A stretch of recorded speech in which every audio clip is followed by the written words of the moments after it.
আসসালামু আলাইকুম viewers. HMS natural village টিমের পক্ষ থেকে সবাইকে শুভেচ্ছা ও অভিনন্দন। কিভাবে গলদা চিংড়ির বাচ্চা সংগ্রহ করা হয় তা আমরা এই ভিডিওতে দেখানোর চেষ্টা করব।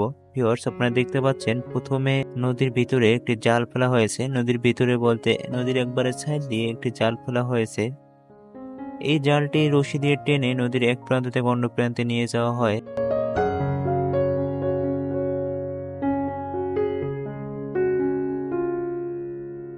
ভিউয়ার্স, আপনারা দেখতে পাচ্ছেন জালটি বেশ কিছুক্ষণ টানার পরে নদীর এক সাইডে গিয়ে জালটি তোলা হয়েছে।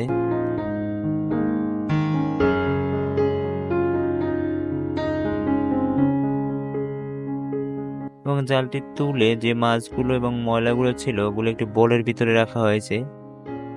এই বোলটির ভিতরে রাখা হয়েছে, এখান থেকেই মূলত গলদা চিংড়ির বাচ্চাগুলো খুঁজে খুঁজে বের করা হবে।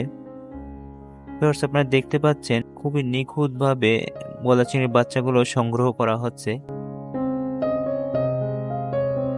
সমস্যা হলো এর ভিতরে অনেক ছোট ছোট ময়লা এবং ছোট ছোট মাছ আছে, তার ভিতর থেকেই খুঁজে বের করতে হচ্ছে যে কোনটি গলদা চিংড়ির বাচ্চা, ওইটিকে খুঁজে বের করা হচ্ছে।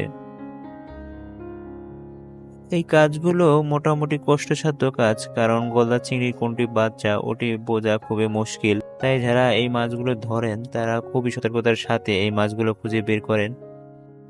ভিউয়ার্স, আপনারা দেখতে পাচ্ছেন একটা একটা করে খুবই আস্তে আস্তে মাছগুলো উনি আলাদা করছেন, বলতে গলদা চিংড়ির বাচ্চাগুলো উনি আলাদা করছেন।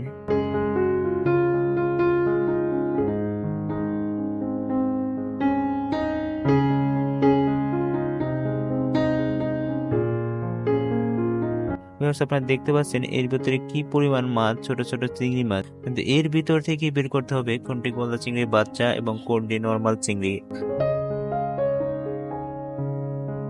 তারা এই মাছগুলো ধরে এবং খুবই কম দামে বিক্রি করে দেয় এবং তাদের থেকে যারা সংগ্রহ করে তারা একটু চড়া দামে বিক্রি করেন, কিন্তু তারা ন্যায্য মূল্য পান না, খুবই কম দামে তাদেরকে বিক্রি করতে হয়। আজ এই পর্যন্তই, আশা করি ভিডিওটি আপনাদের কাছে ভালো লেগেছে।